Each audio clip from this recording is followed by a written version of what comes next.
हाँ जी, चालू है। नमस्कार, जय हिंद साथियों, कैसे हैं आप सभी। और मैं रुद्रेश राघव, आप सभी का बहुत बहुत स्वागत है आर्मी टीए भर्ती के सेशन में। आर्मी टीए की भर्ती 2026 में अब कब आएगी? ऐसे बहुत सारे हमारे युवा साथी रहे होंगे जो किन्हीं कारणों से या तो फिजिकल की तैयारी नहीं कर पाए होंगे या फिर भर्ती में अच्छे से आप अपनी रेस वगैरह नहीं कर पाए होंगे। आप सभी को जानकर बेहद खुशी होगी कि पूरे भारतवर्ष में से आप कहीं से भी हों, केवल पुरुषों के लिए भर्ती होती है आर्मी टीए की। और आर्मी टीए भर्ती एक ऐसी भर्ती है जो आपको परमानेंट कैटेगरी से भर्ती कराती है आर्मी में, यानी आप परमानेंट भर्ती हो जाते हैं। और आपकी उम्र सीमा भी 18 साल से 42 साल रहती है और उम्र सीमा के साथ साथ इसमें लंबाई भी कम ली जाती है। तो फिर पूरी जानकारी मैं आपको इसमें वीडियो में जानकारी डिटेल में दिए देता हूं। सभी युवा साथी अपने दोस्तों तक जरूर शेयर करना और आपको जानकर बेहद खुशी होगी। अब आर्मी टीए भी हमेशा हर साल आया करेगी, ठीक है, जैसा कि आपको पता भी चल गया होगा। तो पूरी जानकारी इस वीडियो में मैं आपको डिटेल में देने वाला हूं। आइए शुरू कर देते हैं इस प्यारे से सेशन को। सबसे पहले मैं बात कर लेता हूं योग्यता। तो योग्यता आपकी क्या रहेगी? तो योग्यता देख लीजिएगा। अगर आप आर्मी टीए में जीडी से भर्ती होना चाहते हैं तो 10वीं पास आपने जो कर रखा होना चाहिए।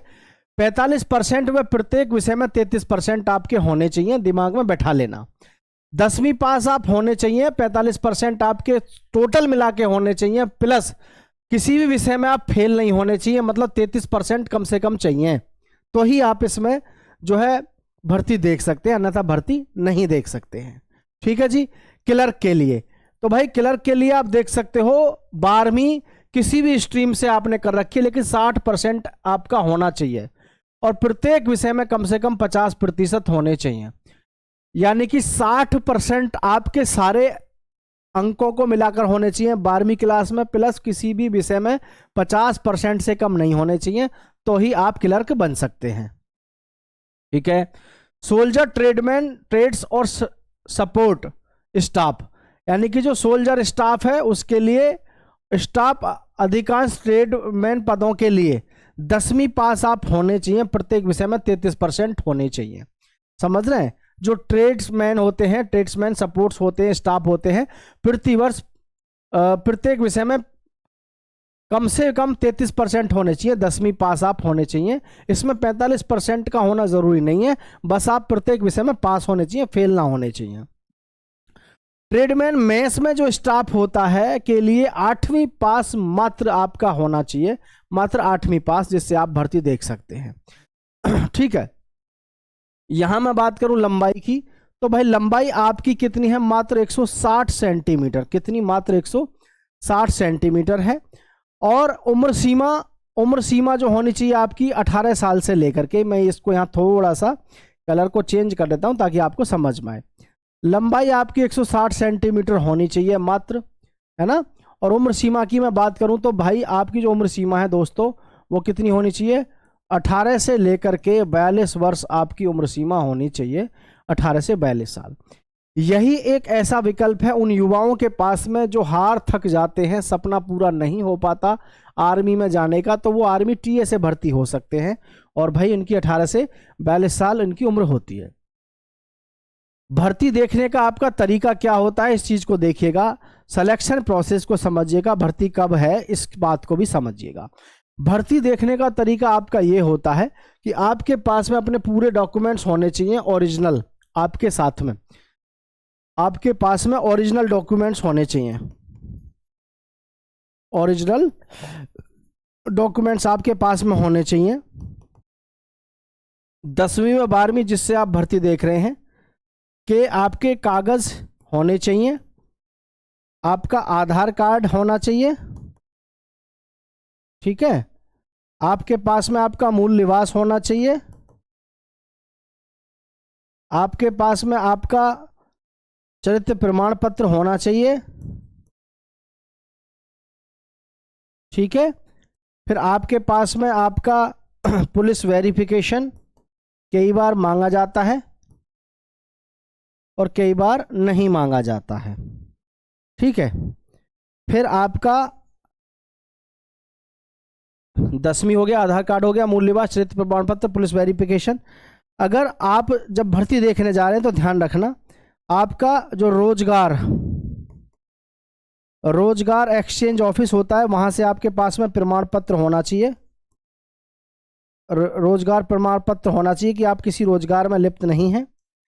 अगर आपने एनसीसी कर रखा है तो एनसीसी का सर्टिफिकेट होना चाहिए। आपने रिलेशन है, आपके पास में रिलेशन सर्टिफिकेट है तो आपके पास में होना चाहिए।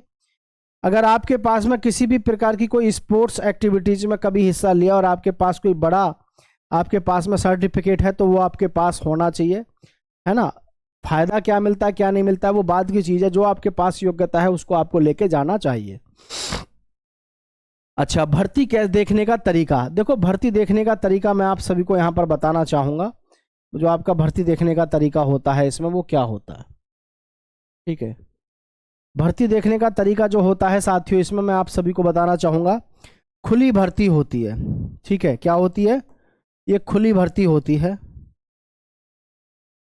खुली भर्ती होती है। डेट आपको मिल जाती है, आपको तारीख मिलती है ना। खुली भर्ती तारीख के हिसाब से सारे ये डॉक्यूमेंट्स आपके पास में ओरिजिनल होने चाहिए, ठीक है। इसमें कोई ऑनलाइन फॉर्म भरना नहीं है, ना ही ऑफलाइन फॉर्म भरना है। फॉर्म वगैरह भरने का इसमें चक्कर नहीं होता। इसमें बस एक ही चक्कर होता है, जिस जोन की जिस डेट में भर्ती है उसी डेट में आपको अपने पूरे कागज़ लेकर के अपने भर्ती सेंटर पे पहुंचना होता है। और वहां जाकर के सबसे पहले आपकी लंबाई चेक, मतलब कागज़ चेक होंगे। कागज़ चेक होके आप आगे बढ़ोगे, आपकी लंबाई चेक होगी और लंबाई चेक होने के बाद फिर आपको बैठाया जाएगा लाइन में दौड़ की में। इस तरीके से आपकी भर्ती प्रक्रिया चलती है। और दौड़ के बाद में फिर आपका मेडिकल टेस्ट हो जाएगा। मेडिकल टेस्ट होने के बाद जो भी बच्चे मेडिकल में क्वालिफाई हो जाएंगे फिर होगा उनका रिटन टेस्ट। रिटन टेस्ट में मेरिट इसकी टॉप रहती है, ध्यान रखना, क्योंकि इसमें फिजिकल में तो दम चाहिए ही चाहिए, रिटन में भी आपका अच्छा स्कोर होना चाहिए। कभी आप ये सोचो कि आराम से हो जाएगा, आराम का तो चक्कर ही नहीं है। ये बात अपने दिमाग से निकाल देना अगर आप सोच रहे हो कि आराम से कुछ हो जाएगा, ठीक है। भर्ती कब है, तो देखो भर्ती के लिए मैं आप सभी को बता दूं, जैसे अभी 2000 हमारी ये 25 में जो भर्ती हुई है ये कब हुई है, नवंबर में, ठीक है। तो अब हमारी जो 2026 में भर्ती आएगी, 2026 में उम्मीद करी जा रही है कि आपकी भर्ती नवंबर तक ना जा करके उससे पहले ही आ जाए। उससे पहले का मतलब है जो हमारी आर्मी टीए भर्ती है, आप देखेंगे ये अप्रैल और मई के महीने में अब की बार आपको देखने को मिलेगी, अप्रैल और मई के महीने में 2026 में, ठीक है। और ऐसी बात नहीं है, इसमें आर्मी टीए में भर्ती होने में आपको ये भी फायदा है कि अग्निवीर से तो आप मतलब परमानेंट कैटेगरी से एक प्रकार से जाते हैं। प्लस सबसे बड़ा फायदा है आर्मी की ही इसमें वर्दी मिलती है, सब कुछ है। और जिनका सपना रहता है कि भाई आर्मी ही ज्वाइन करनी है तो उनके सपनों को लास्ट में एक चांस मिलता है उड़ान भरने का। अगर आप दमखम आपने ज़िंदगी में लगाया है तो आप इसमें भर्ती हो सकते हैं। उम्मीद है सारी बात समझ में आई होगी। और इसमें आपको मैं टोटल बता दूं, लगभग आपका जो स्कोर होना चाहिए, जैसे 100 नंबर का तो हमारा होता है रिटर्न और 100 नंबर का होता है फिजिकल, दोनों में मिला के कम से कम 165 के आसपास आप इसको ले आओ तो आपका सिलेक्शन आराम से हो जाएगा, ठीक है भाई। सभी साथी चैनल को सब्सक्राइब करके दोस्तों के साथ शेयर जरूर कर दीजिएगा। जय हिंद, जय भारत साथी।